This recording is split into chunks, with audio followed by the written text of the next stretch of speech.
देखिए, कक्षा 10वीं की आज की इस वीडियो में हम लोग पढ़ने जा रहे हैं आज का अपना नया चैप्टर, जिसका नाम है कार्बन तथा इसके यौगिक।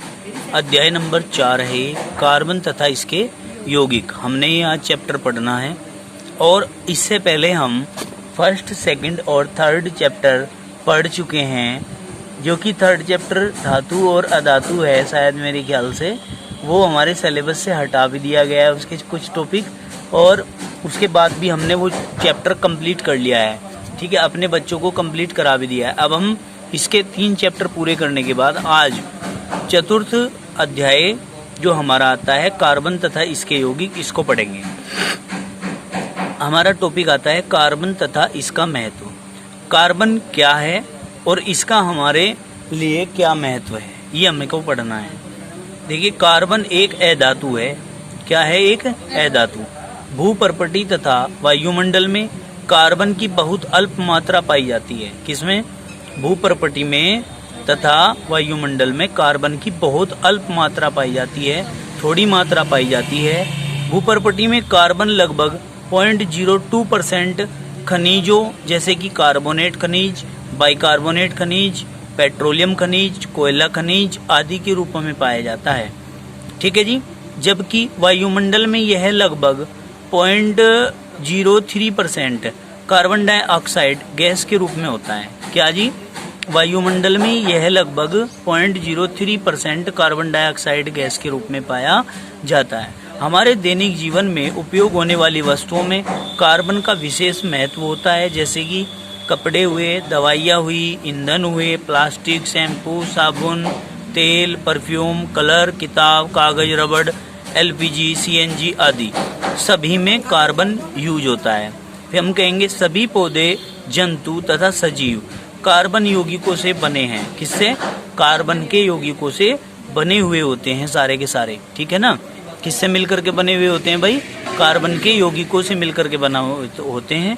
अतः कार्बन का हमारे दैनिक जीवन में महत्वपूर्ण स्थान है। क्या है? कार्बन का हमारे दैनिक जीवन में महत्वपूर्ण स्थान है। देखिए, हमारे दैनिक जीवन में उपयोग होने वाली वस्तुओं में कार्बन का विशेष महत्व है। कपड़ों के अंदर, दवाइयों के अंदर, ईंधन के अंदर, प्लास्टिक, शैम्पू, साबुन, तेल, परफ्यूम, कलर, किताब, कागज, रबड़, एलपीजी जो हम यूज करते हैं घरों की रसोई में, सीएनजी जो हम यूज करते हैं वाहनों के अंदर, ठीक है ना, आदि सभी पौधे, जंतु तथा सजीव कार्बनिक यौगिकों से ही मिलकर के बने हुए होते हैं। अतः कार्बन का हमारे दैनिक जीवन में महत्वपूर्ण स्थान होता है। क्लियर होगी बात? अब हम आगे चलते हैं। क्या कहेंगे? कार्बन में आबंधन, इसमें हम पढ़ रहे हैं सहसंयोजी बंध। क्या? कार्बन में आबंधन मतलब कार्बन में बंध किस किस प्रकार के होते हैं, और इसके अंदर हम लोग पढ़ रहे हैं सहसंयोजी बंध। देखो, सहसंयोजी बंध, इसमें क्या कहेंगे? परमाणुओं के मध्य इलेक्ट्रॉन युग्मों की साझेदारी से जो भी बंध बनते हैं उन्हें हम सहसंयोजी बंध कहते हैं। क्या कहा हमने? परमाणुओं के मध्य इलेक्ट्रॉन युग्मों की साझेदारी से जो बंध बनते हैं उन्हें सहसंयोजी बंध कहते हैं। क्या कहा? जब दो परमाणुओं के बीच इलेक्ट्रॉनों की साझेदारी होती है। क्या भाई? दो परमाणुओं के बीच में इलेक्ट्रॉनों की साझेदारी होती है तो दोनों परमाणुओं का इलेक्ट्रॉनिक विन्यास अक्रिय गैसों के समीप होता है। किसके समीप होता है बेटे? अक्रिय गैसों के समीप होता है।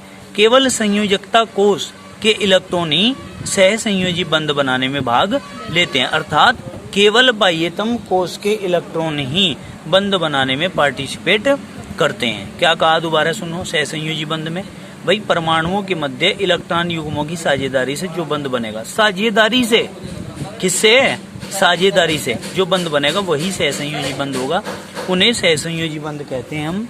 जब दो परमाणुओं के बीच इलेक्ट्रॉनों की साझेदारी होती है तो दोनों परमाणुओं का इलेक्ट्रॉनिक विन्यास अक्रिय गैसों के समीप हो जाता है। साझेदारी करते क्यों हैं? अक्रिय गैस विन्यास प्राप्त करने के लिए साझेदारी करते हैं। केवल संयोजकता कोष के इलेक्ट्रॉन ही सहसंयोजी बंध बनाने में भाग लेते हैं, अर्थात केवल बाह्यतम कोष के इलेक्ट्रॉन ही भाग लेते हैं बंध बनाने में। ठीक है। अब देखिए, कार्बन परमाणु द्वारा बंध निर्माण। क्या कहा? कार्बन परमाणु द्वारा बंध निर्माण। देखो, कार्बन परमाणु का इलेक्ट्रॉनिक विन्यास 2, 4, परमाणु क्रमांक 6 है। कितना है? 2 और 4 मतलब 6 है। इसके बाह्यतम कोष में 4 इलेक्ट्रॉन होते हैं। कितने इलेक्ट्रॉन होते हैं? 4। कार्बन परमाणु के अस्थायी इलेक्ट्रॉनिक विन्यास मतलब अकीरीय गैस का विन्यास प्राप्त करने के लिए 3 विकल्प हो सकते हैं। 3 तरीके से अकीरीय विन्यास प्राप्त किया जा सकता है। कौन कौन से हैं? नंबर 1, कार्बन परमाणु 4 इलेक्ट्रॉनों को ग्रहण करके ऋणायन का निर्माण करता है, यानी कि C4 नेगेटिव का निर्माण करता है 4 इलेक्ट्रॉनों को ग्रहण करके। ठीक है, कोई दिक्कत तो नहीं है। तथा बाह्यतम कोष का अष्टक पूर्ण करके अस्थायी विन्यास प्राप्त कर लेता है। देखिए 2 और 4 है, 2 और 4 है, 4 इलेक्ट्रॉन ले लिए तो क्या हो गया? कार्बन के ऊपर 4 नेगेटिव चार्ज आ गया। ठीक है ना, ये रिएक्शन यहाँ सही तरीके से नहीं दर्शा रखी। इसको ऐसे दिखाना है कि ये कार्बन है इजिकल टू प्लस के 4 इलेक्ट्रॉन, 4 इलेक्ट्रॉन ले लिए तो कार्बन के ऊपर माइनस के 4 आ गए। ठीक है, और कार्बन का होता है 2 और 4, लेकिन जब 4 इलेक्ट्रॉन इसने ले लिए तो यहाँ हो गया 2 और बताओ 8। 4 तो पहले ही थे, 4 ले लिए 8 हो गए। तो इस तरीके से आप लोग इस समीकरण को दिखाएंगे। ठीक है, अब देखिए क्या कहते हैं। चूंकि कार्बन परमाणु के नाभिक में 6 प्रोटॉन होते हैं, कितने? 6 प्रोटॉन होते हैं, इसलिए 6 प्रोटॉन वाले नाभिक द्वारा 10 इलेक्ट्रॉन को व्यवस्थित रखना कठिन है। क्या करना? 10 इलेक्ट्रॉनों को व्यवस्थित करके रखना, इकट्ठे करके रखना बहुत कठिन होता है। अतः यह विकल्प ऊर्जा अनुकूल नहीं है। ये जो विकल्प हमने अभी अभी किया है ये अनुकूलतम विकल्प हमारा नहीं है। इसने कहा कि 3 विकल्प हैं, 3 विकल्प में पहले वाला जो विकल्प है 4 इलेक्ट्रॉन लेकर रखने का और अपना अकीरीय विन्यास प्राप्त करने का, ये विकल्प सही नहीं है। ठीक है, नहीं अनुकूल नहीं है, इसलिए ये विकल्प हमारा चलने का नहीं। अब देखो, पढ़ के देखो बेटे जो कल कराया था। अब आगे देखो, दूसरा आता है हमारा बी पॉइंट। बी पॉइंट में हम क्या पढ़ते हैं कि कार्बन परमाणु 4 इलेक्ट्रॉनों का त्याग कर के धनायन C4 पॉजिटिव का निर्माण करे तथा हीलियम के समान द्विक विन्यास प्राप्त करे। एक विकल्प ये है कि कार्बन अपने 4 इलेक्ट्रॉन जो बाह्यतम कोष में है इन चारों इलेक्ट्रॉनों को त्याग दे। तो त्याग देगा तो पॉजिटिव 4 चार्ज आ जाएंगे, लेकिन ये विकल्प भी सही नहीं है। अब देखो, कार्बन का है 2 और 4, यहाँ इसने 4 इलेक्ट्रॉन क्या कर दिया? माइनस कर दिया, मतलब दे दिए। तो कार्बन के ऊपर प्लस के 4 आ गए। ठीक है ना, यहाँ लिखेंगे +4। तो जब 4 इलेक्ट्रॉन इसने दे दिए, प्लस के हो गए 4, तो इस पर तो खाली 2 रह गए, यहाँ 2 रह गए। ठीक है ना भाई, 2 4 थे, 4 दे दिए तो खाली 2 ही रह गए बस। अब फिर क्या कहेंगे? किंतु यह विकल्प भी ऊर्जा अनुकूल नहीं है, क्योंकि 6 प्रोटॉन वाले नाभिक द्वारा केवल 2 इलेक्ट्रॉन को व्यवस्थित रखना कठिन है। भाई जिसमें 6 प्रोटॉन है वो केवल 2 इलेक्ट्रॉन थोड़ा ही रख सके, उसके लिए तो कठिन बात है। ये 6 प्रोटॉन वाला 2 इलेक्ट्रॉन रख सके, गलत बात है उसके लिए, तो ये व्यवस्थित नहीं कर पा सकता। तथा साथ साथ 4 इलेक्ट्रॉन निकालने के लिए अत्यधिक ऊर्जा की भी आवश्यकता होगी। अगर ये 4 इलेक्ट्रॉन निकाल लेगा तो इसे नहीं देखो कि ऊर्जा कितनी देनी पड़ेगी, समझ गए? तो ये विकल्प भी इसके लिए उचित नहीं है। फिर कहा सी पॉइंट। सी पॉइंट में हम क्या कहेंगे? विकल्प ए और बी के ऊर्जा अनुकूल न होने के कारण कार्बन परमाणु चतुसह संयोजकता प्रदर्शित करता है। कैसी?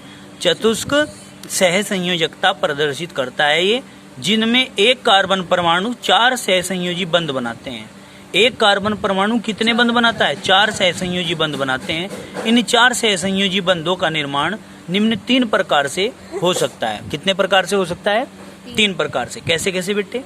कार्बन 4 एकल एकल बॉन्ड बना सकता है, कार्बन कार्बन डबल बॉन्ड बना के यहाँ पे सिंगल सिंगल भी दिखा सकता है, यानी कि 2 एकल तथा 1 द्विबंध, 2 सिंगल बॉन्ड 1 डबल बॉन्ड, इसमें 4 सिंगल बॉन्ड, यहाँ पे 1 बॉन्ड सिंगल और 3 बॉन्ड ये। तो यहाँ पे क्या कह सकते हैं कि 1 एकल बॉन्ड तथा 1 त्रिक बॉन्ड। 3 बॉन्ड तो 1 बन रहे, 1 तो ट्रिपल बॉन्ड है और 1 सिंगल बॉन्ड है। समझ में आ गई बात? तो इस प्रकार से कार्बन अपनी 4 संयोजकताओं को पूरा कर सकता है और बॉन्डिंग दिखा सकता है। फिर यहाँ पर आ जाइए आप, अब क्या कहते हैं?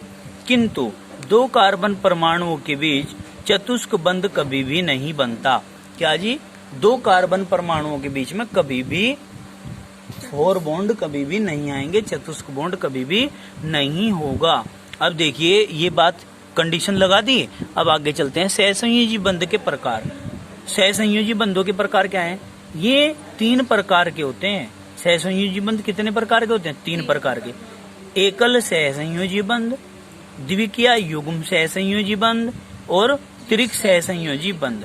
बताओ जरा इतनी बात समझ में आई क्या? अब देखो आप पढ़ेंगे एकल सहसंयोजी बंध, इसे ध्यान से समझना। एकल सहसंयोजी बंध कब बनता है? जब 2 परमाणु परस्पर एक इलेक्ट्रॉन युग्म, मतलब 2 इलेक्ट्रॉन, एक इलेक्ट्रॉन युग्म मतलब एक इलेक्ट्रॉन का जोड़ा, एक इलेक्ट्रॉन के जोड़े में कितने होंगे? 2 इलेक्ट्रॉन का साझा करते हैं, 2 इलेक्ट्रॉन का साझा करते हैं, तो उसे एकल सहसंयोजी बंध कहते हैं। भाई जब 2 इलेक्ट्रॉन साझा करेंगे तब सिंगल बॉन्ड बनेगा। इसका कहने का मतलब यह है, इसमें प्रत्येक परमाणु एक इलेक्ट्रॉन का सहयोग देता है। क्या करता है? एक इलेक्ट्रॉन का सहयोग देता है। ठीक है, अब क्या कहेंगे? बंध सूत्रों में एकल बंध को एक रेखा सिंगल बॉन्ड से प्रदर्शित करते हैं। कहां से? एक रेखा से प्रदर्शित करते हैं। उदाहरण में क्या है? नंबर 1 H2 अणु का निर्माण। काहे का? H2 अणु का निर्माण। क्या कहेंगे? हाइड्रोजन का परमाणु क्रमांक 1 है, अतः इसमें एक इलेक्ट्रॉन है। क्या कहा भाई? हाइड्रोजन का परमाणु क्रमांक 1 होता है, इसमें एक इलेक्ट्रॉन है। हाइड्रोजन परमाणु को अक्रिय गैस मतलब हीलियम की भांति द्विक मतलब पूर्ण करने के लिए एक इलेक्ट्रॉन की और आवश्यकता है। 2 इलेक्ट्रॉन पूरे करने के लिए एक इलेक्ट्रॉन की और ज्यादा आवश्यकता है। तो क्या कहेंगे? अतः 2 हाइड्रोजन परमाणु अपने एक एक इलेक्ट्रॉन का साझा करते हैं। क्या करते हैं भाई? अपने एक एक इलेक्ट्रॉन का क्या करते हैं? साझा करते हैं। हाइड्रोजन अणु बना लेते हैं। भाई एक एक इलेक्ट्रॉन का साझा करके 2 हाइड्रोजन परमाणु हाइड्रोजन के अणु का निर्माण करेंगे। ठीक है कि नहीं? अब प्रत्येक हाइड्रोजन परमाणु की बाह्यतम कक्षा में 2 इलेक्ट्रॉन है। देखो कैसे? हाइड्रोजन है, एक इलेक्ट्रॉन इसका, हाइड्रोजन है, एक इलेक्ट्रॉन इसका। इन्होंने क्या किया? दोनों इलेक्ट्रॉनों ने साझा कर लिया। ठीक है, साझा कर लिया। एक हाइड्रोजन का इसका था, एक हाइड्रोजन का इसका था, तो 2 इलेक्ट्रॉन हो गए साझे में, यानी कि इलेक्ट्रॉन का जोड़ा हो गया। समझ में आई बात?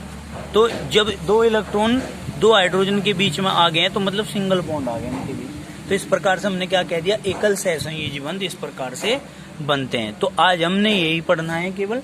समझ में आ गई बात? कोई दिक्कत तो नहीं है?